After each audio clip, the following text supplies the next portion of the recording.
So big picture for the rest of our conversation, I really wanted to talk about two lists that are in your book that I found very helpful and that kind of pierced me when I hit them. And the first is, in essence, what our children believe. And you phrased it in a way that it's Enneagram speak, but as it was phrased in the mouth of our children, I really found it meaningful. But in terms of looking at the hearts of our children, if you have a kid and you know your kid is, for example, a heart type, Beth, you spoke for these types, saying type twos believe I must help others in order to be loved and wanted. Type threes believe I must achieve success in order to be admired and valued. And types fours believe I must not be too much or not enough in order to be fully known and loved for my unique self. What hit me is I was reading that out of the mouth of an 11-year-old, and that's why that struck me. It's just put it in context. I'm like, oh, this is what they believe, and elevating that. I think in my mind and heart as a first principle when addressing my child was very helpful. What's going through your mind as you think through the image of I need X in order to be loved? Yeah. So for the way that I teach the Enneagram, that we have 4 core motivations. And of course, there's lots of other things that are going on. But there's the core fear, what you're running away from and trying to avoid happening. And the core desire, you're just trying to obtain this thing. You think life is going to be just the way it needs to be. And you have it. Then you have a core weakness or the passion or the deadly sin. And that's constantly our Achilles heel. It's tripping us up all the time.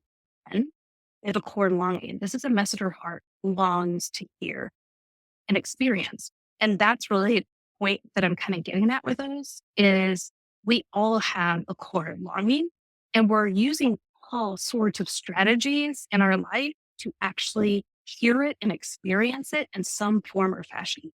That could be through our spouses, our children, our work, material possessions, what we're constantly seeking this. Um, and our kids they may not know it. They're not probably sitting there going, this is exactly what I'm thinking, but they're living this out, trying to get it, particularly from their parents, but also their friends, their teachers, their coaches, whoever. Um, as those parents, it's important for us to recognize that they long, thirst, starve for this. They are craving it. And so a lot of parents are like, okay, well, that's great, but if I don't know their type, how am I supposed to know which one to give them? And I'm like, you just give. Right. Right. Yeah, and hard types, they're wanting to know. They think they have to do or be a certain way in order to be seen and loved. They have to have value. They have to have significance. What they ultimately want to know is that they are loved unconditionally, not for what they do, achieve, or that they're something completely different, that they actually belong right there. They don't have to do this very thing.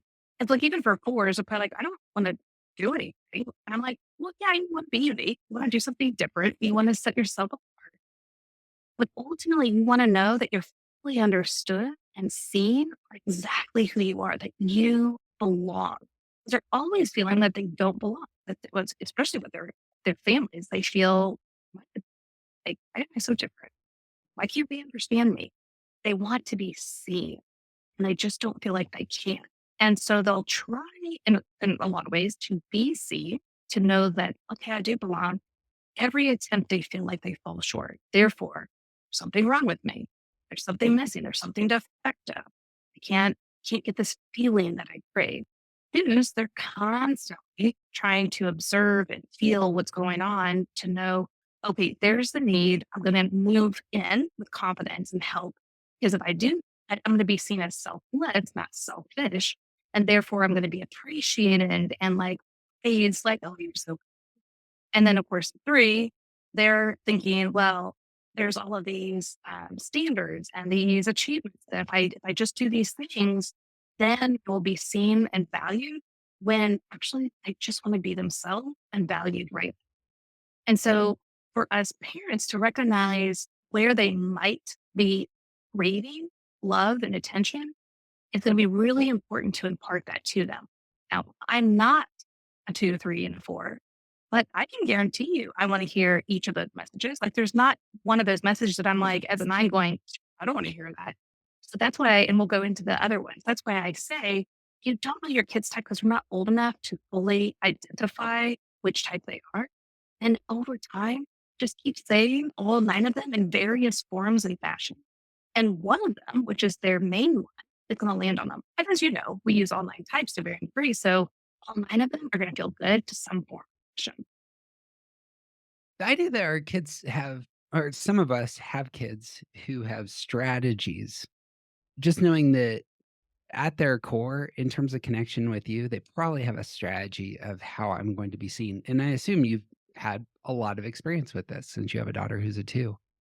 Yeah. And I imagine you could say, here's the difference between my two child and my sixth child and how they approach me. The sixth child strategy probably is not necessarily to gain your attention, but the twos Mm-mm. is, yeah.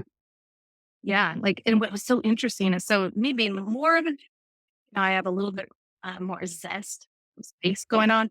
And so when I would see her, I was like, I wonder if she is a nine, with an eight being.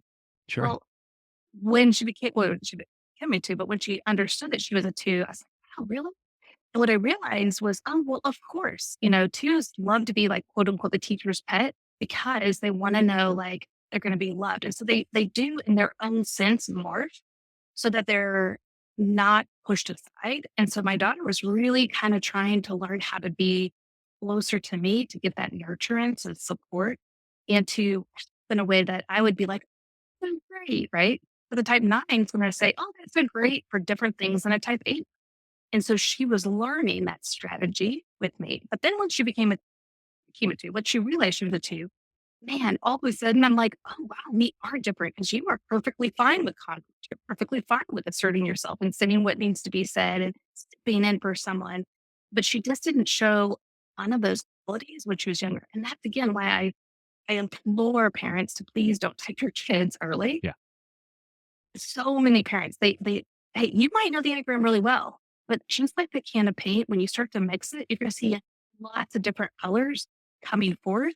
But it's not until much later in life that they're able to say, "Yep, this is the true color. This is the my shade." And I think when we kind of pigeonhole our kids into a type because we think we know them, that's when things can really get off track. And so that to continue to be curious, to see them, to actually go, or even just I don't get it. I don't. I'm not seeing you as I know I could or I want to. Help me to understand you better. I don't know what kid out there is not going to want a parent that does that. Now, yes, teenagers might be like, but ultimately, deep down, that's what they're saying. Well, That's and I think even like eh, the number one rule of the Enneagram is don't type other people, right? And like so this particularly applies to us, like parents to their kids, because we have so much responsibility and authority over them that, like, if we type them, we're putting them into a box. The one of the best approaches that we can have as parents is to try and to be open to all things. Even with my 4-year-old, I can still see some of those things work and some of them don't. And Mhm. I can move away from the things that don't as I watch her grow and change and move. Like right now she's in this really interesting phase where she really wants to do things, but when we try to help her, she gets upset with the help. Like just yesterday, we were trying to do a somersault, and I was like, I kept reaching for her and like, here, let me show you how this is done. Let me guide you. Let me do this. And she's like, she absolutely did not want my help with that, which leads me to believe certain things about what type she may be. And if I, as a parent, if I force her to take my help, then I'm putting her into a box. If I don't keep trying to help her with things, then that may create its own problems down the line. And so, like, working really hard to hold space and to recognize what parts of myself am I bringing to the table when I'm trying so hard to help my daughter do a somersault. It, there's so much importance there about providing that space so that they can bring those other colors to the surface. Yeah, Supposed to jump absolutely. back to hard types here. If you're going to love your kid well, if they are a hard type, if you're forcing a type on them, you're not actually seeing them, and all they want is to be seen. So Yeah. hold off there, Right. kids. And I just think that this idea of needing to be seen, like, it is good parenting to let your children know that they belong where they are, Yeah, and that they can be their full self.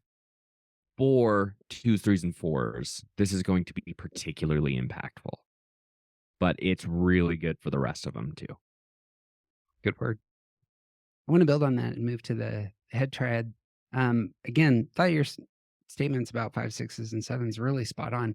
Beth, you're right. Type fives believe I must not withdraw too much, even though alone time comforts me and helps me recharge my internal energy reserves. Type six, I believe I must not trust myself, but find trusted authorities who will guide me and keep me safe and secure. Type seven, I believe I must not rely on anyone but myself to find complete satisfaction in my life. What would you say to those who are parenting kids in the head triad? Yeah, the kids in the head try, they're gonna, whether you see it or not, there's a lot of anxiety happening within them. The fives, they're very comfortable in their alone time and their private space. And especially for parents that are extroverted, no matter what type they are not going to know what to do with this. And they're going to think it's wrong, bad, like we've got to fix this child, like what's going on. And so often the type fives feel like there's something wrong with being comfortable in the world. And their comfort in the world is that alone time, that privacy to process their thoughts and their feelings. And what I usually try to help others that are not vibes understand is like, think of us all being an internal cell phone battery. That's what we are, this battery. And, you plug it in at night, wake up in the morning and you unplug and 100%. Like, awesome, let's go for it. And that's interactive battery life. But the fives only wake up with like 20, 30% interactive battery the entire day. And so they are rationing out, okay, well, what does this mean? Like, I have this meeting today, or I have this, sport I have to play, or whatever it is for them, depending on their age. They're trying to ration out that energy level. And so they're trying to plan and predict, which is why fives do not appreciate this or intrusions on their time because they don't know what to do with how much battery life they have. So if as a parent, you're an extrovert and you think that it is best for your child to be spontaneous or to be with a lot of people, and you kind of just force them into something all of a sudden, it's like them having maybe 5% battery life left for the day. And you've just taken their phone and you started streaming something live. And like the rest of us, if we only have 5 or 10% and we've got still 4 or 5 hours left in the day, that battery life is going to be depleted a lot. And what happens for the five is they fear absolute depletion. So, like your phone, when it's depleted and it turns off, they fear that there is catastrophic depletion. The phone will never be able to turn back on. So, you're going to find your type fives fearful that they can't be comfortable in this world, that they have to be uncomfortable all the time to somehow fit in somewhere. When in actuality, it feels catastrophic to them to have that energy reserve go down to low. Plus, they're waking up with so much less. And and so that's where I think for us parents to recognize how much of this is introversion or not, how much of this is being a type five, and what does it actually look like, and how can I help them to feel understood and protected and cared for with the margin of inner resources or inner energy, interactive energy that they have or don't have, and how to put them up for success. So let's say you did have a surprise going on that night. Oh, I didn't know we have to go to this meeting. You need to come with us. Where's your energy? Where's your battery? What's your percentage? What can I do to help you to recharge enough so that we go do this thing? Or is there anything I can do to set you up for this? And so that's where we can help our wives who feel very anxious about this particular situation feel loved and cared for, that their needs are not a problem, that we're there to take care of which is what we're supposed to do. Suppose I'd love to broaden that to the sixes and sevens in the head triad, but I think some of the themes there, building off of what we just did, but twos, threes, fours want to be seen. That's not going to be what the five, six, sevens want. And if you force in, being seen to the five, six, seven, specifically the five here, that may be actually detrimental. Five is actually seeking something entirely different. There's the safety, security. I think you're exactly right to name upfront. Anxiety is going to be a primary for these types, and a lot of their motive, a lot of their desires, behaviors, and what they need from you most as a parent is going to come out of that space. Yeah. Yeah. And finds, they feel like they don't have either enough knowledge or enough resources to go and do. And so, how can we understand that fear? And then also how to set them up for success. And what I mean by that is they usually have enough to move. They just don't feel like it. So we don't want to come across like, oh, you're smart enough, you can do it. We don't want to marginalize these feelings, but also help them like asking questions for them to see all that they know and that they can take a step forward. It's going to be scary, it's going to be hard. They can do it. And same with the six, their insecurity. Oh, my husband's a six, my friend's a six, mom's a six, my best friend's a six. I'm surrounded by sixes. And for They're them, this drawn to inner, us. I know they really are. For them, their insecurity and their fear comes mainly around this self doubt, and the self doubt comes in because of this inner committee. And my husband one time, yeah, I mean, I can kind of get it. When I get into that sixth phase, I can feel it from a very English perspective. But he said, Beth, it's like when you watch on, I think like C-SPAN, it's like those government channels, and you watch the English Parliament. I don't know if anyone's watched it. Maybe go YouTube it. Anyway, the way that this works, the way it works for them is like the prime minister, they're standing up at this podium and there's people behind them and in front of them. And then the magistrates are like over the side and up high. And so they're like speaking, and then while they're talking, people are booing, cheering, yelling at them, saying contradictory messages, or people behind them, which are on their political side, they're like yelling at the people who are opposing them, like, oh, chaos is happening while they're trying to give their speech. It's like, right? At least for us Americans, we're like, what's happening? Well, my Right. husband said that's what it's like being a six. I'll say, hey, I'm going to go do this. And then all of a sudden, there's this inner committee, bunch of them chiming in from all different perspectives. And it feels like chaos. And like, well, which one am I supposed to listen to? Like this or could do that, or it could be this, or I don't know. So all of a sudden there's this self-doubt.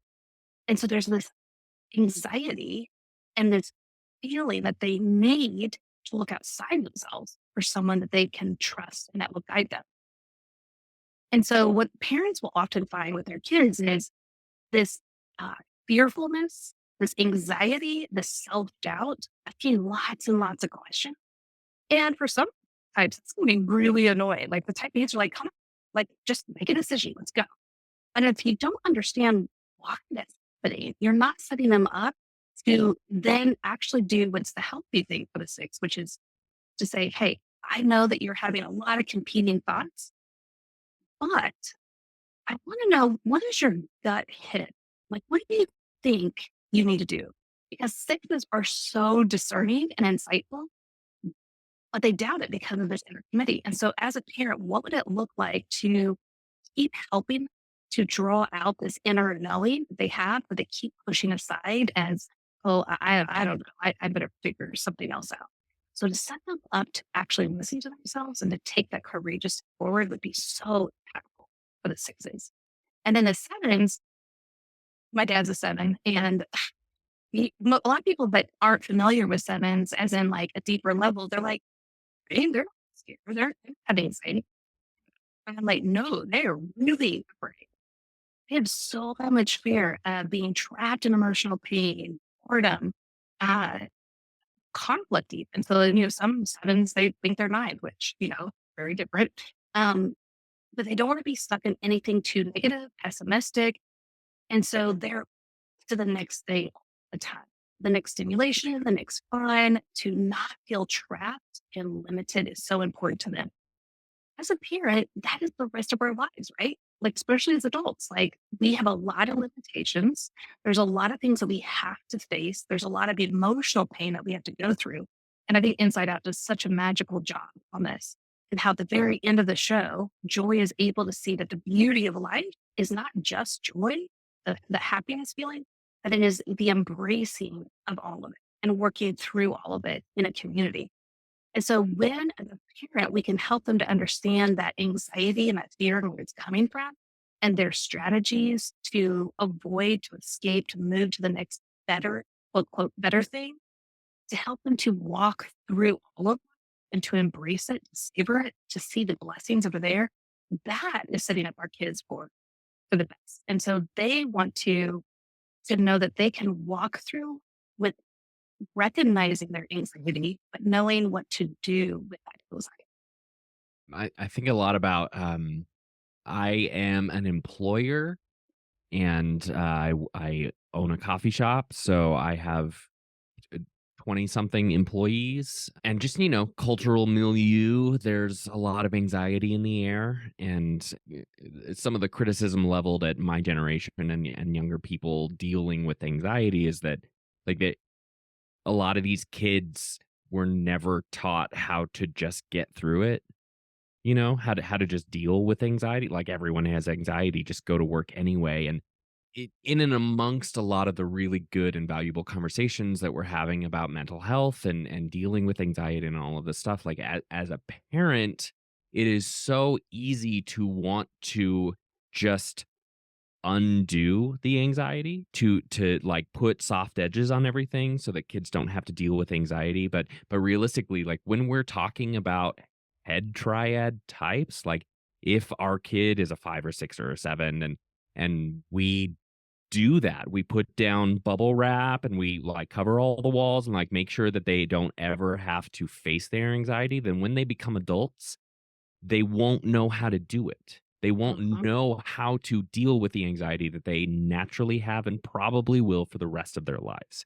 And there's nothing wrong with that. It's part of what keeps them alive. And that's okay. And so, as parents, knowing that our kids are in this space of having anxiety, about resources, about support, about opportunity, like, this is it is important for us to give them space to have that anxiety, to feel it, and also to know what to do with it.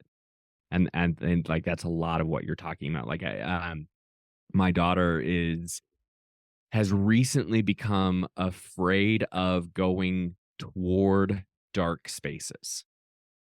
Like, she didn't really express any fear of the dark up until the last 6 months or so, and now, like, the light is on in the light is off in the bedroom, and she will not go into the bedroom by herself. And so, like, there's a part of me that wants to say, you need to learn how to do this. You need to learn how to face these fears. And there's another part of me that's like, I can just always go with her, or even better, I could just leave the lights on all over the house all the time. And neither of those are good responses. And as someone who is looking to, do the best I possibly can. Like, what work can I do to create space for her anxiety, to create space for her fear, and to say it's okay to be afraid of the dark. And sometimes we also need to be brave and go do this. And you know what? Sometimes it's okay to say, I won't do this without someone helping me. That is completely fine. Like, creating that space so that they can have their thing, their need to be seen is an okay thing. How do we do that and not make it something that they become completely dependent on for the rest of their lives? Yeah. Thing I heard in what you were saying, Beth, was perhaps the next level step on the parenting side is to identify the repressed center of your child. And as you were speaking, what I was hearing, especially with sixes and sevens, was if you're hoping to have like an action step for parenting a six, a big part is shoring up their repressed thinking and strategies for helping them trust their thoughts and engage their brain. End up being great parenting way. That's not trying to change them. That's understanding what their type is and saying, to be a whole balanced person, your emotions really matter, your actions matter, but your thinking really matters. And so let's work on that. Yeah. And so too, I hadn't put this together with sevens, but the not relying on anyone else, as you put in your book, is actually a feeling repressed move, Mhm. in some sense. And so if I'm actually inviting as my seventh child to consider the feelings of others, one of the things that they will see is that they're cared for, that other people can help provide for them. They don't have to do it all by themselves. And just getting in touch with your feeling center and the feelings of others towards you could be very, very helpful for them to feel much more secure. And so too, I Mhm. have a five. Um, there the 5 does need space and time to withdraw, but there is also a time where it's like you know what you Mhm. need to know, you have your tank is full, and now it's time to engage your body because that is good, healthy, and and again, a balancing move. Yeah, and I think that what you guys are alluding to is, and this is the hardest thing about a parent, and this is why we want instruction manuals for each of our kids, it's all a balance, and we never really Yep. know where the balance is. Or like my daughter said one time, in that movie National Treasure, and they'd gone, way down in that little cave in Cabaret, and then they're on this like teetering stone. Yeah. Yeah, it is teetering. And anytime any of them move, it's just like, and I think it's also what it's like as parents, right? So like, okay, well, if I do this, it could, I'm helping them too much. Or if maybe I'm not helping them, like we don't Right. always fully know. And that's the mystery of parenting. And we will get to this probably later, but that's where in the book we talk about repairing and restoring and apologizing, because we're just going to get it right. We'll never fully know what their needs are in any given moment, but we're just going to do the best we can to understand them in the moment and understand us in the moment. Where's our heart, and what are our fears? And sometimes we just have to say it out loud. Sometimes, hey, I hear that you're feeling depleted, but we do have to go to the doctor's appointment right now. Mhm. Right. And we'll talk about it on the way, or we'll come back around it and I'll do a better job setting you up for that time. The next time I hear you and I know that I kind of messed up, but I didn't set you up well. And I think that's where a lot of us parents, and I get it, we will never fully know from moment to moment exactly what the needs are. And that's part of parenting. And Right. it's scary, but that is just a process. And, just kind of coming from a faith perspective, that's where I really have to just hand over the end game. I do the best I can, but the end game I know Mhm. is going to be taken care of by someone more powerful, more in control. And It's a good message for body type parents in particular. that, I in prep for our time, I went on a long bike ride. I listened to 3 podcast interviews with you doing stuff on this book just to get my head around where you come from. The thing that routinely was hitting me on exactly this front, because we will need to apologize. And sometimes, at least for myself, I can say I can get here are all the mistakes that might be made. And I was trying to think, well, what is it that's like the thing where at least I've done this, and the image I kept having was more of a farming image that it's your job as a parent to prepare really, really, really great soil. And generally, if you don't screw that up, your kid is going to grow into who they are. And that soil is going to be some of the sorts of things that we're talking about. I mean, it will be love. It will be not forcing them into, misshaped boxes and the rest. Really elevating them to their healthiest self as they are. And I think if you nail some of that, generally everything else needs to be dialogued through, but will yeah, turn out just and fine. true. And we also don't know if there's going to be storms, if there's damage. And now Right. it is us, doing the best we can to, to bring some water, if there's more of a drought season for whatever reason, Mhm. the parents are getting divorced, or someone has died in the family. Like we can't control the things that are happening.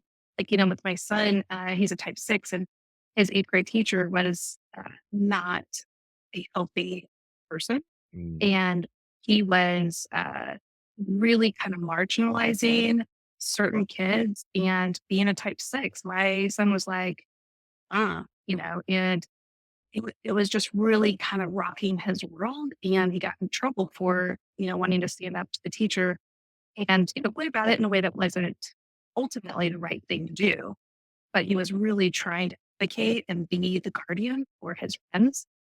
And so, and loving him where he was at, what he was trying to accomplish, while at the same time saying, I see your heart. The heart was good. The way it was done wasn't great. Right. And Mhm. also recommended that I wasn't fully hearing you, how detrimental the situation was, that you actually got to this place. And I am sorry for not attuning and listening as well. And so that's, I think that's the beauty of all relationships, right? Is it's never going to be perfect. It's messy, but it can actually be really beautiful in its messiness when we're willing to be humble, to learn, to move towards one another, uh, and to acknowledge, hey, I tried my best. As a mom, I was really trying my best, but I missed on some things, and it wasn't on purpose. So Right. I think it's just such a combination. And such a Mhm. tricky place in life. Um, yeah. So anyway, No, I think that's a great example of like a type specific issue that the rest of us may not see. But if you know your child is a 6 and they're coming to you and saying, I am in an atmosphere where an authority figure does not make me or others feel safe. I realize that doesn't push your buttons. It pushes my buttons. And they may not be able to say that, but that's what they Mhm. feel at a core level. And so good parenting is understanding this is primary for my child, and so what does it look like to navigate? And it's, real helpful. Before we move away from the head triad, I really want to make special note of, like, I've heard Suzanne Stabile talk about that sevens and fours look very similar as children.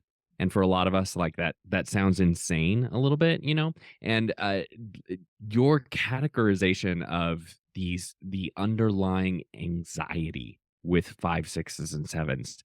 If you think about a child who comes into the world with this level of anxiety and like starts to navigate, like, being a child, being happy, being sad, what does all of this look like? And like this desire to uh to to engage with the fullness and the goodness of life, and they don't want to handle the unfortunate aspects, and like, but they also haven't put on all of these layers yet that say, oh yeah, things are good when I just run away from the pain. Like, they don't have that part yet, but they know that it's unpleasant. It could look an awful lot like wild emotionality, right? And absolutely. so yeah, this is again another really great example of why you shouldn't type your kids. Sevens and fours are very, very different, see the world very, very differently, and they could be exactly the same as children. Yeah. So another great example of that, but also thinking about how we approach parenting. Like, these kids need space to learn how to engage. Sevens and fours both need to learn how to engage the high highs and the low lows in ways that encourage moderation while also saying it's okay to feel this way. Well, absolutely. Yeah. Well, then transitioning to children who are 8s, 9s, and 1s, Beth, you wrote, "Type 8s believe I must not trust anyone but myself to protect me. Type 9s believe I must not assert myself, but instead go along with others to ensure peace and harmony. And type 1s believe I must not make any mistakes in order to be good and right." You wanna talk about the body triad and as kids and what they really need to hear? Yeah. So what's interesting about type eights, whether they're children or adults, they have such intense energy and they're very strong, they're very effective. And rank, they say it's on their heart, take it or leave it. And so a lot of people just see them as being strong and dynamic, as if they have a wall or an armor on. But what they don't realize is how tender their heart is. They're some of the most tender on the Enneagram. They've experienced some sort of pain, loss, betrayal, being blindsided in some form or fashion. And it's going to be different for every person and how they perceived it and what they went through. But in their mind, it's like never again. They will never allow myself to go through that again, nor will I allow those I care about to go through that. So it's kind of like, think about their heart as being like, let's say an arm that has been a third-degree burn. Well, you're going to do everything you can to wrap it, protect it, to keep it away from being bumped and hurt. It's the same with their heart. So they've really put on this very strong exterior. Now, part of that's amazing, right? They are great assertive leaders. They get things done. I call them big diesel snowplows because a lot of people call them bulldozers. And I'm like, no, bulldozers. They're big diesel snowplow. Because you guys know in Colorado, if you don't have a big diesel snowplow, no one's getting anywhere, right? Like you can't just have a little Ford pickup truck with a shovel on the front. Like that's not going to do it when there's a heavy storm. So the aides, when they're healthy, they see those that need help and they say, get behind me, I got you. Well, we're not always healthy. So they're going to start nicking people on the side of the road. And I'm going to be like, people are going to be like, dude, what in the world? And they're like, well, sorry, I just plowed this path. So I don't know why you're in the way, and it's kind of like, wait, what? And then, of course, when they're not doing well at all, they are just going to plow, whether you're there or not. They don't really care. But really, the gift in the heart of an eight is to plow a path for others. But because they have this big armor on and they're so tenderhearted, they don't know how to then be vulnerable and to ask for what they need because they're so afraid of being hurt, at the mercy of injustice, to be challenged, to be harmed, to be manipulated even. I think parents can manipulate a lot, will be very passive aggressive. And so you're going to get a lot of pushback from your type eights because wait, what does this really mean? What's going on behind the scenes here? I've got to protect myself or I got to protect my little sibling or whatever's going on. And so for the eights, what they really need to know is that you absolutely have their back, that you are being as vigilant as you can be to understand what could be challenging, harming, betraying them, coming from a different angle that they weren't seeing. And for them to know that there is someone bigger and stronger than them that is looking out for them. But it can't just stop there because, like we've talked about all day long, they do have to learn how to grow up and to be strong. But we also need them to learn that part of being strong is actually being vulnerable, is actually saying what you mean. Because vulnerability, though it sounds to a lot of people as weakness, it's actually the most strong you can be is to say what you actually mean or what's going on and to state it, to state what you need. But a lot of aides, that's just too fearful to go there. So as parents, it's going to be really important for us to listen uh, to our type 8 children but in a different way because they're not going to probably sit down with you and go, hey, I'm really scared. Like they're going to come out with guns blazing, like they're going to push back. They're going to be confrontational. They're going to be big. They're going to be dynamic. But underneath is someone who's actually really scared of being harmed. And if they're not thinking that there's going to be anyone else to take care of them and to protect them but themselves, that is going to be a very scary, lonely place to be. And so for us parents, it's that balance between encouraging them to be vulnerable with people they can trust, first and foremost you, and then being on the lookout for others that they can start to trust in as well.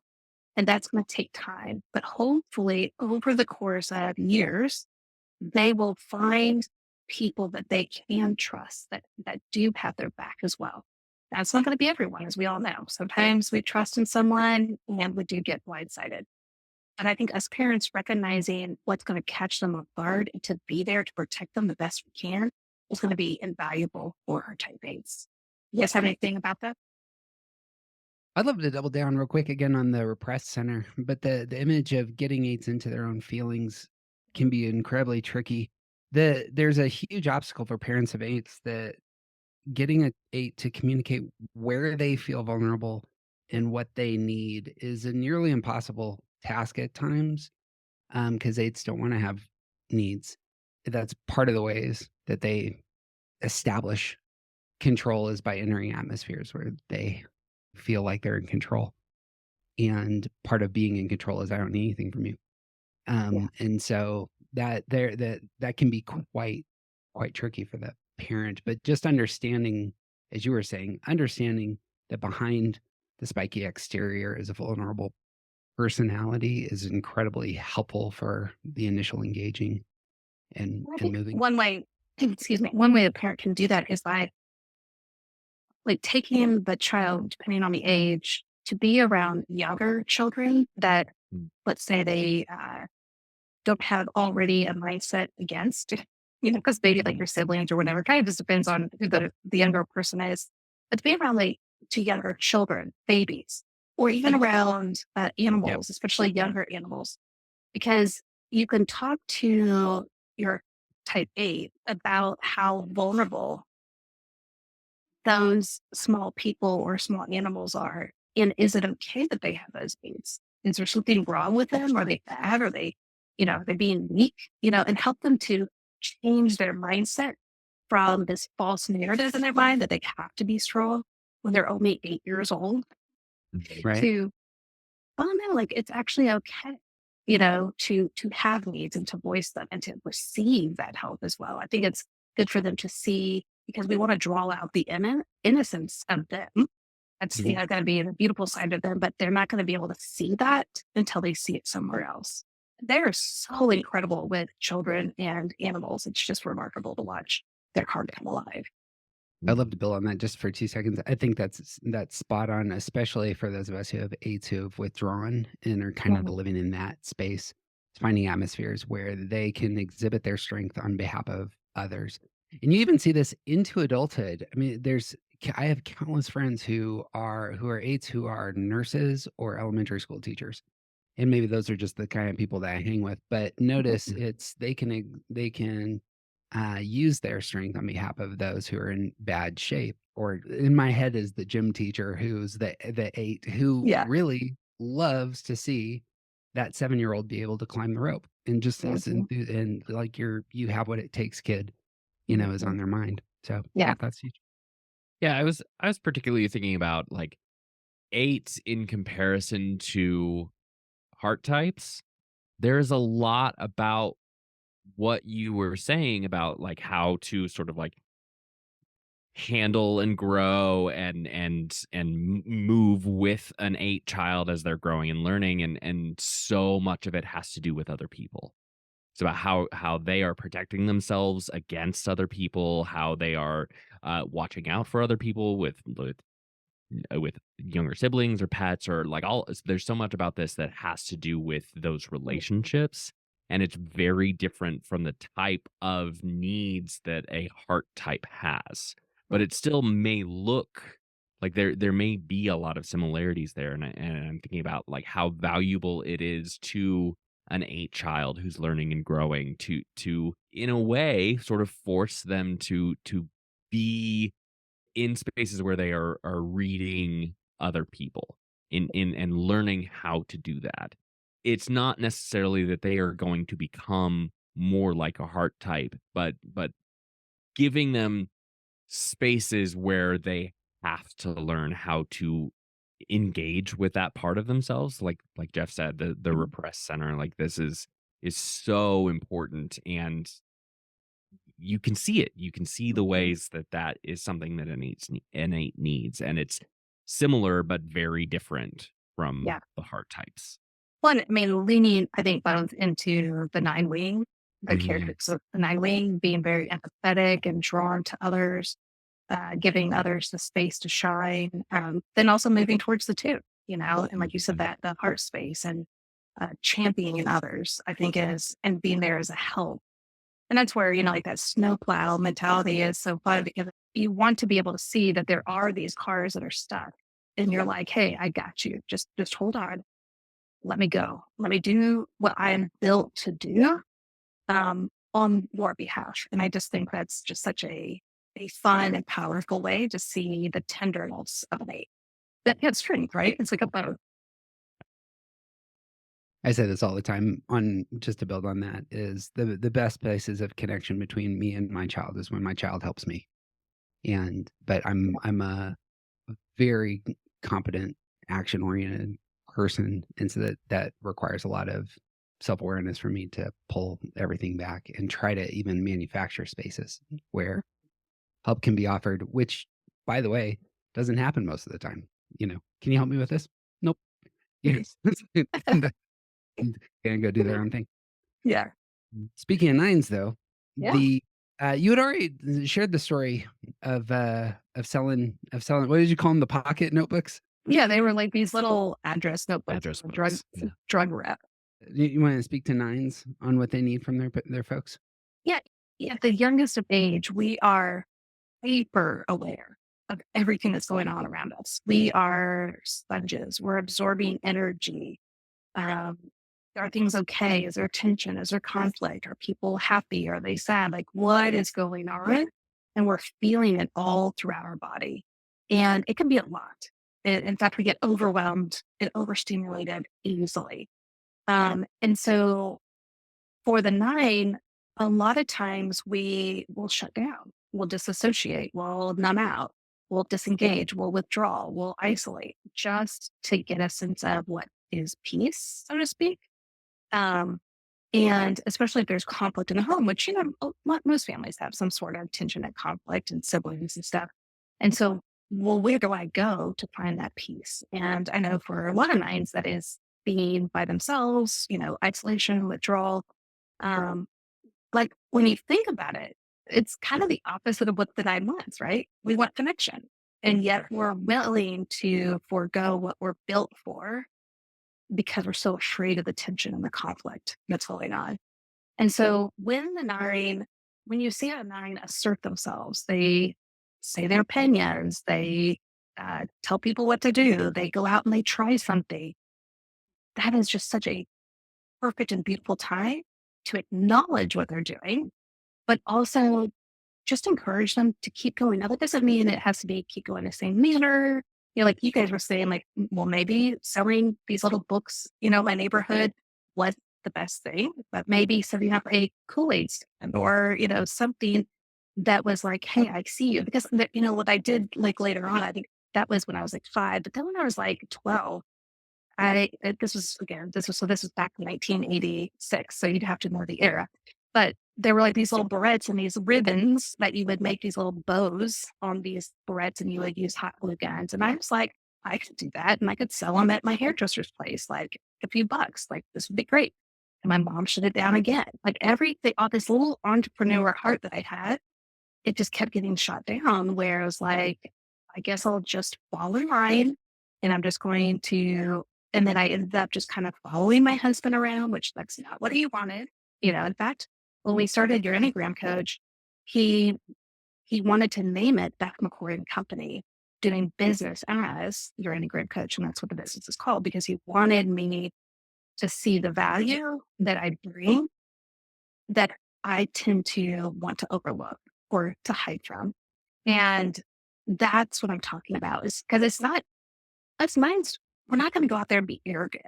Like just to even step foot out and to be courageous is so important. So I think for parents, when you see kids kind of always looking around and trying to accommodate, make people happy, that might be a type nine. And so when you see them step out boldly in some form or fashion, that's when you cheer them on.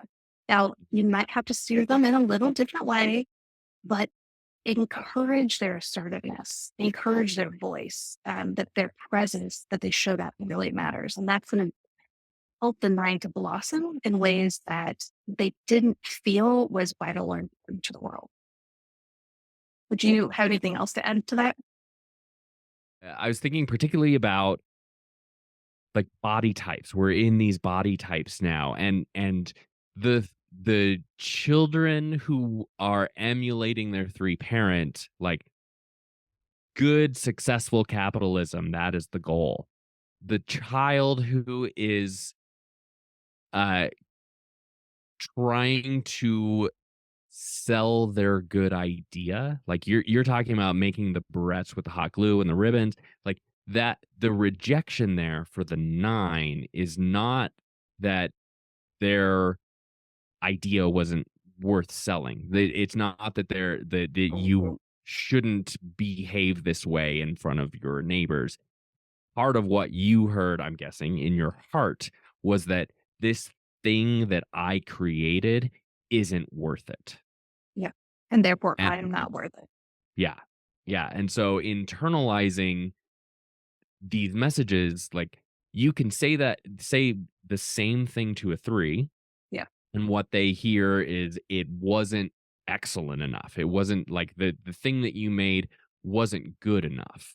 You can say it to a 1 and it wasn't correct enough or whatever. Like the, the way a 9 interprets so much of what they hear as a child is that, like, this thing that I made because I am a body type, this thing that I brought into the world doesn't have a place here. And it's not, and therefore I don't, Yeah. my presence doesn't matter. Yep.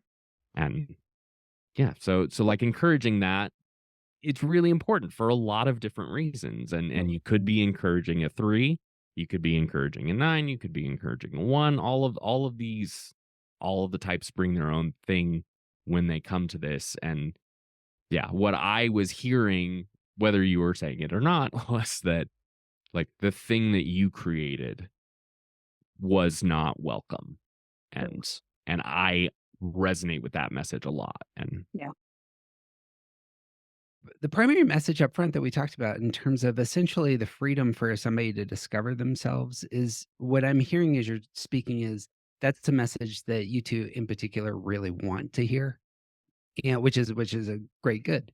And it's something that nines may not be hearing as often, especially because it appears that they're seeking to go along with others all the time and Mhm. would naturally assert themselves in terms of here's what I'm really great at. The only thing that I knew about Beth McCord, dear listener, the only thing I knew is that every time I talk to somebody who is out there trying to create a business based on the Enneagram, eventually they would say, but have you seen what Beth McCord does?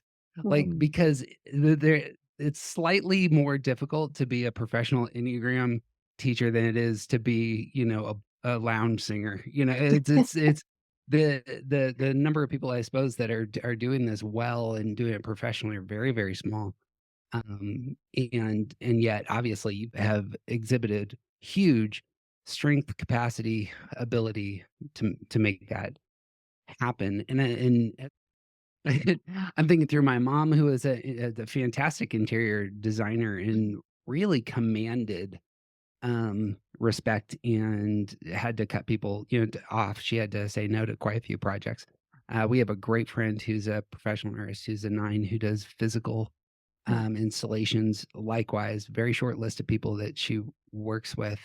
And when nines actually do engage, oftentimes really thrive in the spaces where they've found freedom to be themselves. And so it seems to me a great message, Yeah. And it also it's exhausting. right? yes. And Well, let's go take a nap. No. right. Uh, but it is. It takes a lot of energy for the mind to get out of one set of inertia, staying at rest, into the other set of inertia going. Uh, and yet when it does happen, it's quite beautiful for sure. Mm, I mean, that's a good word. And again, to talk about repressed centers, there he is. Mm. So in terms of encouraging your kids or encouraging your friends and the rest to believe in themselves on this front. So are you ready Uh, for the type one? no, we can skip them. What's your So thoughts on ones? yeah, so with the type ones, yeah, I have so much empathy for type ones because wow, when my type one's inner critic comes online, woo, it is it is brutal, it is hard, it is harsh. Um, and so I think so many people misunderstand type ones. Mm, They think that whether they're kids or teenagers or adults, that they're just coming out to judge the world and to put people right, get things straight. What they don't understand is the barrage and the berating that their inner critic is doing within them first. And so the the type one child, their inner critic, it's like they don't even need adults to tell them what's right and wrong. Like the inner critic is already there doing it, telling them what's right and wrong. And they feel absolutely compelled and driven to do what's right out of fear of continually getting this berating, criticism, and onslaught. And so for the type 1 child, it's like, well, if I just do all these things that are right, according to the inner critic, but also my mom, my dad, because that's just going to add to it if I do something wrong. If I do all these things right, maybe that volume of the inner critic will go down. It won't be so intense and so loud and so harmful. Um, and so there's this constant refrain, and the one is, I cannot make a mistake. And that would make sense if it hurts so much to be, this onslaught, this berating of this inner critic. Of course, you're going to do pretty much anything possible to not have that happen. And so the type 1 is vigilant to follow their inner critic. So this is what's so different than the type 6. So the type 6 has, this inner committee, and they're like, well, I can't trust anyone, including myself, because I don't know which one to follow. So I'm going to go outside myself and follow a trusted person if they feel like they've found a trusted person or system. But the one is like, oh, no, my inner critic knows exactly what I should be doing. I'm going to follow it.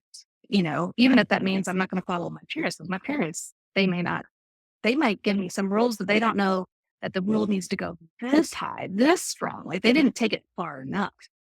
So the type 1 is just under such pressure from this inner critic.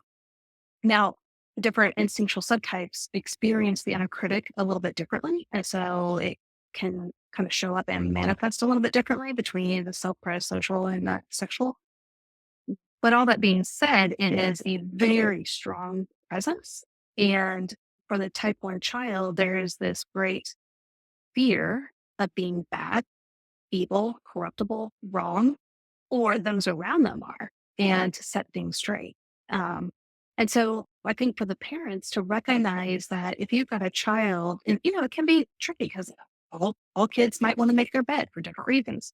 If you've got a kid that is very afraid of doing something wrong, not because of achievement purposes, but because of ethics, morals, procedures, you might have a type 1. And to listen, to hear, to actually ask them what actually, do you hear inside? Like what is actually being said?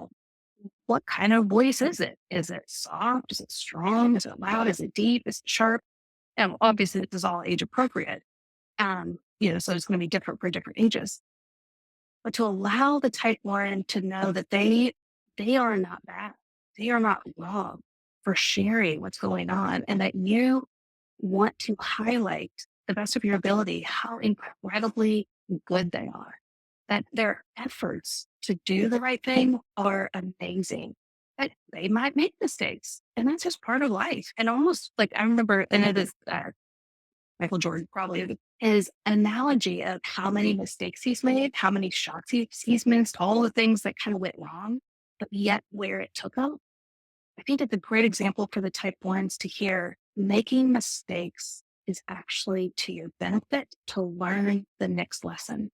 And that as a parent, we're there to encourage them, to cheer them on, but it's not just black and white, that there's a lot of color and gray and all the things in between. Now, the type 1 is always going to have this mindset, just like all the 9 types. And the type 9, I'm going to always think my voice doesn't matter, my presence doesn't matter. And it means the world. Like when you just said, like people say, like, look at what Ben's doing. I'm like, really? Like, see it, because like I just don't think much of it.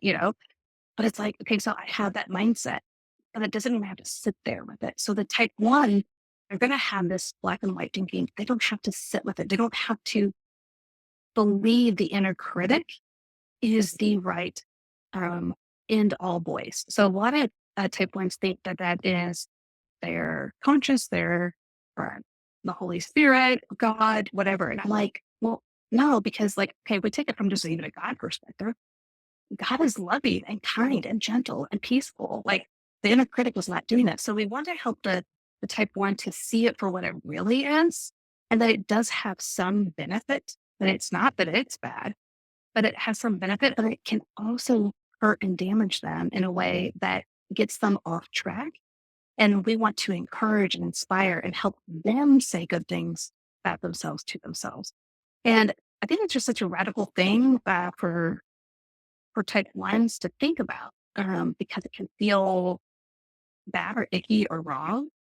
that if they just do the right thing, that's all that matters. And I think it's way more than just that. And I think it's the parents that have the opportunity and the privilege to widen their understanding and spectrum to be able to embrace who they are in all of who they are. And inside out a great analogy too. Like there's so many complexities and things that are happening, growing, we're learning, just all of that. And how can we embrace that and do it with those that love us? And that's where parents can come along and support them. I'm just curious, Jeff, how did that land on you? A couple things went through my head. We had brought up anxiety when talking about the head triad as an Mm, underlying feeling. And here, as well as what can be applied to nines and eights, is the anger that this type will experience. And so, just as an illustration, if you have ever seen an eight get angry and their anger is going outward, this is what the one experiences, except for that same anger, the exact same energy goes inward. And so, that's the inner experience of a one on these fronts.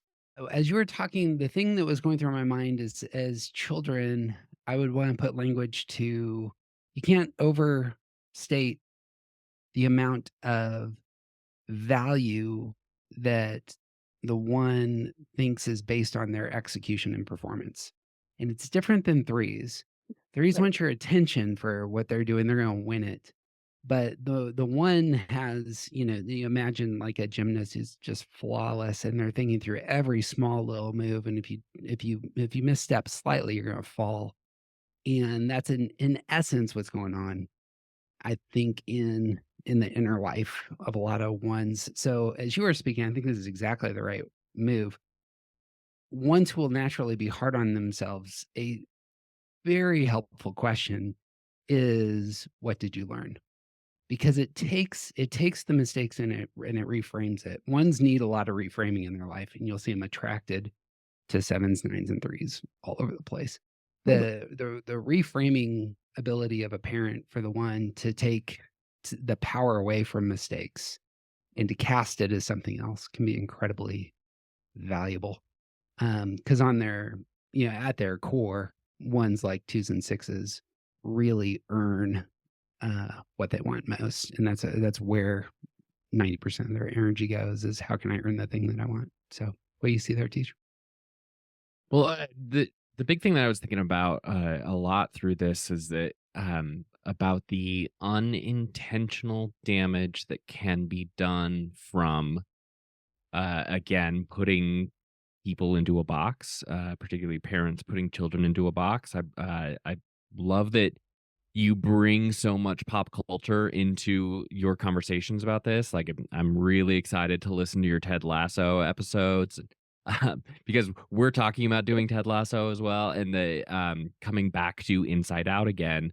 This is something that I brought up when we discussed Inside Out. Is that the one of the things that her parents say to her over and over again is that like they're so glad that like they have this happy, like consistently happy child who is handling all of this really well. And that's part of the lie that she starts to believe about herself, is that she has to be that all the time. And that's part of why her breakdown happens. And I think that, particularly thinking about the non counter type ones out there that are given praise, that are given reinforcement of this message that it's good to be good, perfect, etc. Like, these kids will now have to undo in therapy later on, and it's good to praise people for the things that they bring to the table, but when we give one children that kind of praise, we're simultaneously reinforcing a bad message and also reinforcing a problem that they are going to have to deal with everyone else. So, like, you think about the hall monitor at middle school, that kid sucks. Everyone hates that kid, right? But Hey, wait a their second. one heart is just trying to do the right thing and potentially doing the right thing according to what their parents have told them is supposed to be the right thing. And like, now they're isolating themselves from their peers, and they're also dealing with all of that internal message. We do so much injustice to ones when we over criticize them because they are already doing that to themselves. And when we overpraise how good their perfection is, because now we're just reinforcing the message that this is how you're supposed to be. Yeah. And yeah, there's so much that can come from leaning in too hard to the ways that these kids are bringing themselves to the world in the first place. And yeah, this is one that is I think really stands out thinking around the circle, that like giving ones too much praise about Mhm. how good how good of a little 'Cause it's child easy they for us as are. parents, It's right? Like, easy. It's great. Yeah. yeah, it's like, "Oh my gosh, this child's so perfect. They make my job easy." And so, Thank you for but behaving. right, but we don't know what it Mhm. costs for them to Right. actually do that, Right. and I know this, everyone, people might be out there going, "But then what do you do? You can't praise them." It's like, no, you can, but also, where is their heart in that? Mhm. And what are the messages they are hearing? And that's where being curious is so important, so that we can know as best we can with the little hearts they have. Are they doing it because they're fearful of any mistake and being bad or Mhm. wrong? And how can I say, I am so thankful you did the right thing. And I love you no matter what. Like, you, whether you did something right or wrong, I love you unconditionally. Yeah. You are safe with telling me when you've made a mistake, and I'm going to embrace you. And that's just really challenging, I think, because for us parents, when you have a type 1 child, for the most part, you're going to be like, they're easy until they start criticizing, judging the parent. But, when they do that, that's a bigger alarm than anything, because if they're starting to judge and criticize others, they've had 10,000 times it on the inside. Mhm. So if it's coming on the outside, that's when you really need to be curious and paying attention to your type 1 children.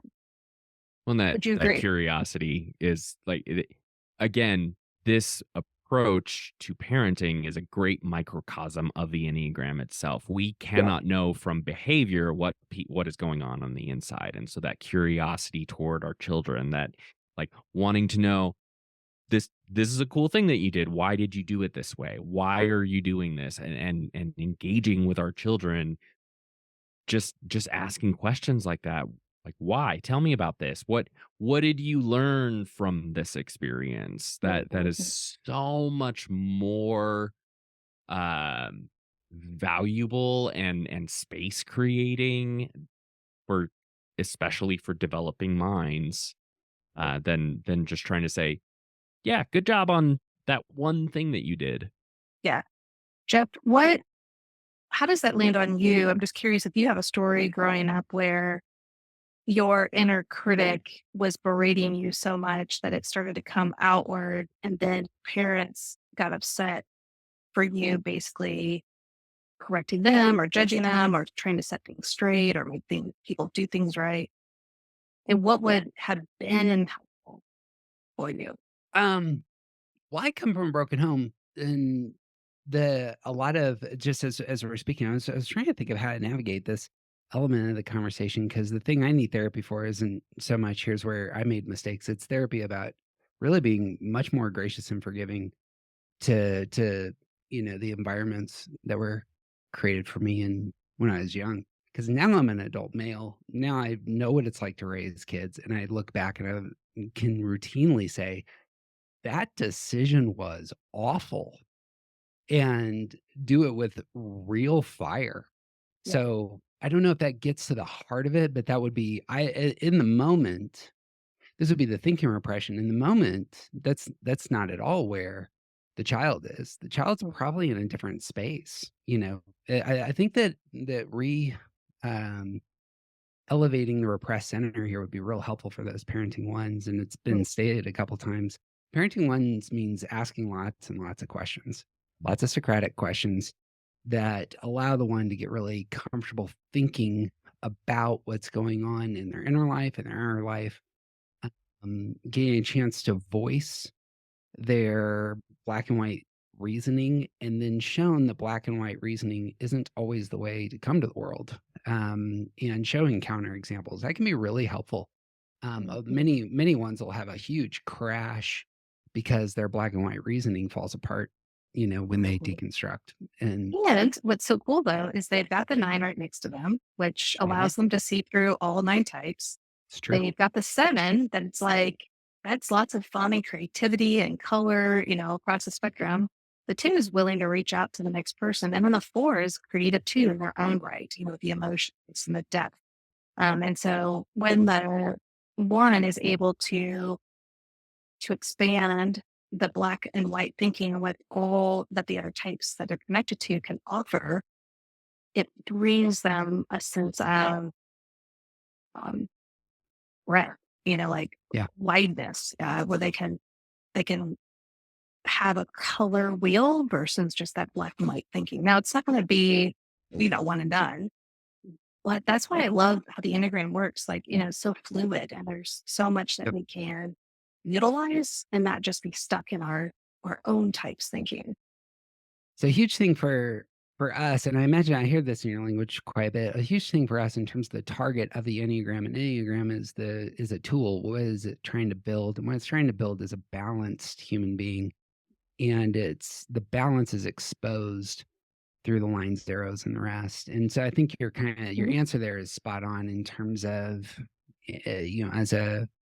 as especially with older ones, if you're a parent of an older one, elevating the tools that they have uh, in the 9 space, in the 2 space can be really important.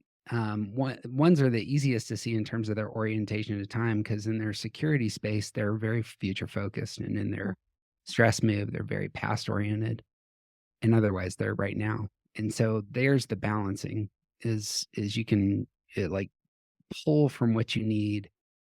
And so to circle back to questions, what do you need right now? Do you need peace?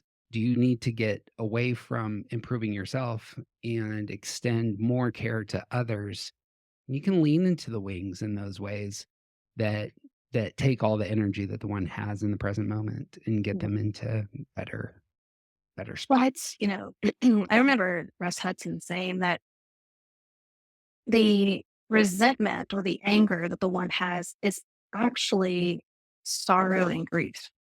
Yep. Sorrow and grief that they weren't able to be the child when they were children, and Sure. that they grieve that. And so there's that anger, that resentment that comes.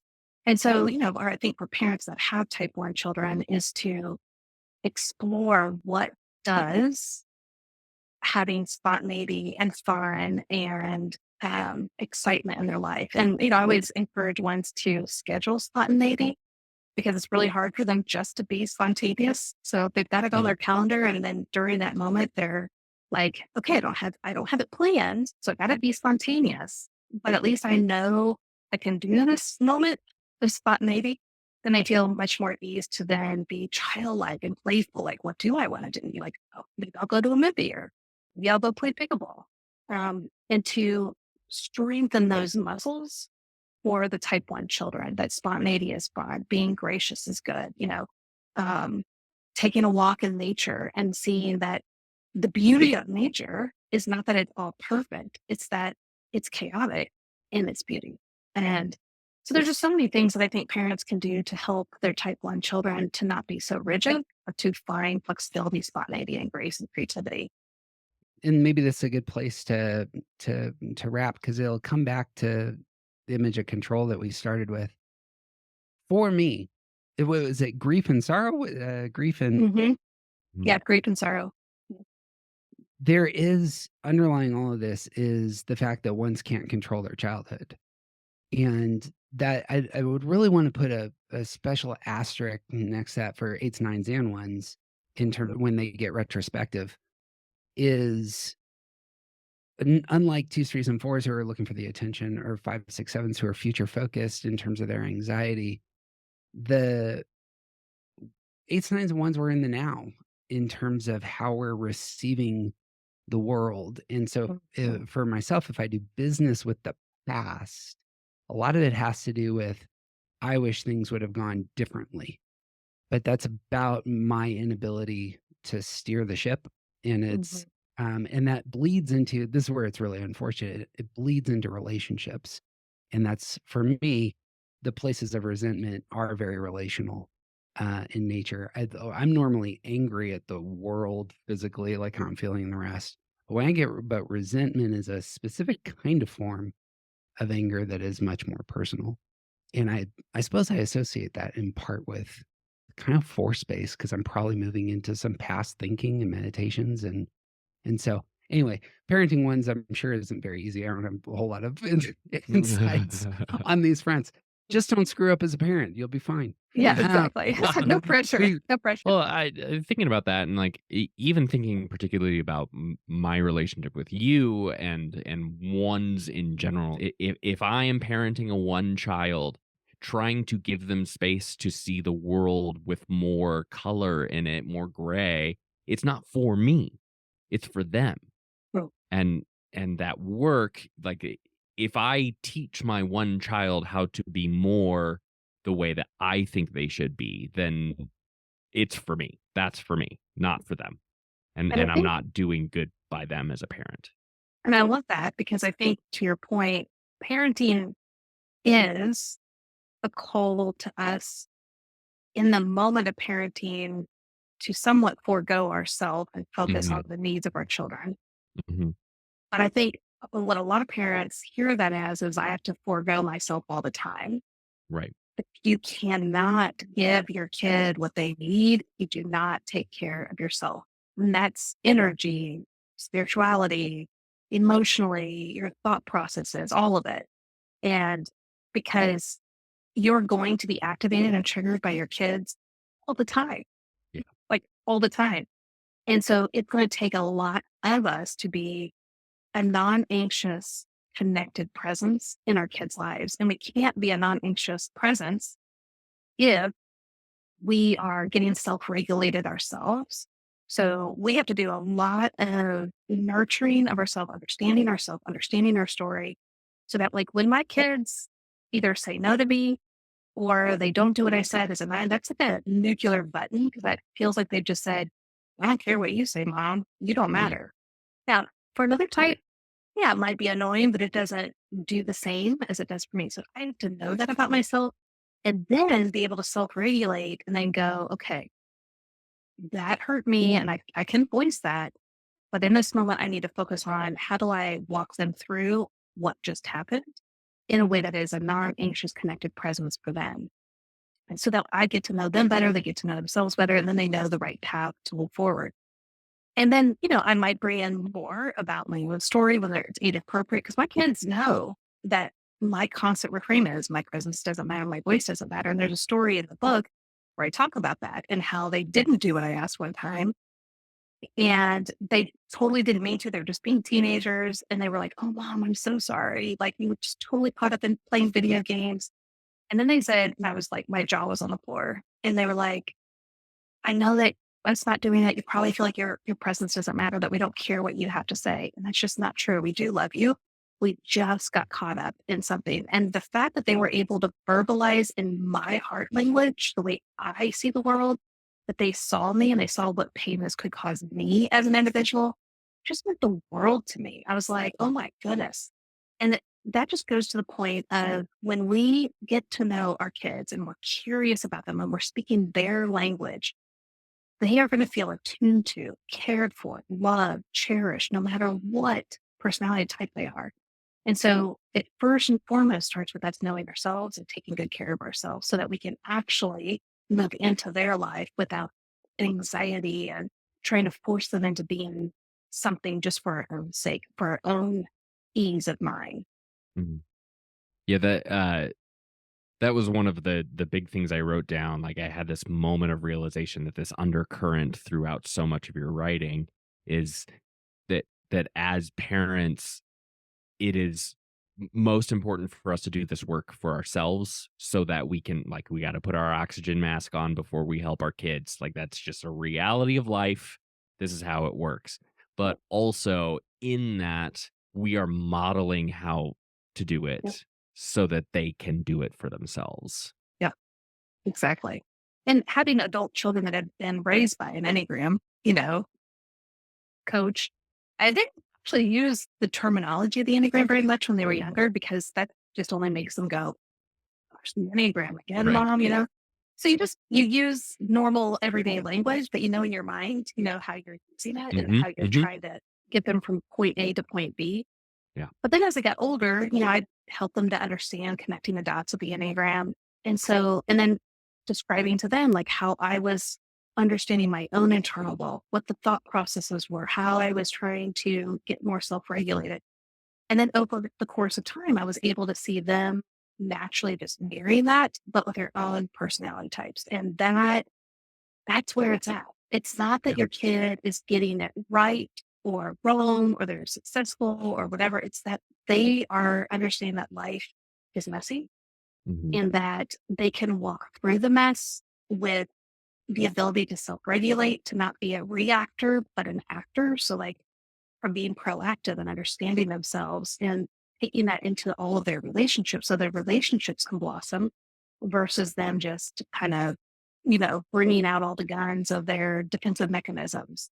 But if they understand where all this stuff is coming from, then they can make choices in how to navigate their life better. Right. That's a great place to land. Dear listener, oftentimes you listen to an author and they're on a podcast like this, and you say to yourself, great, I don't even have to buy the book. They told me the entire thing. I promise you, we got to maybe 4 pages of this book.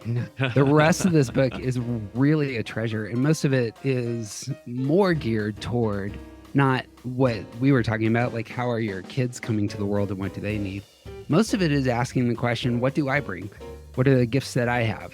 How can I push into my strengths? How can I see some of the weaknesses that I have and struggles that I might have as a parent?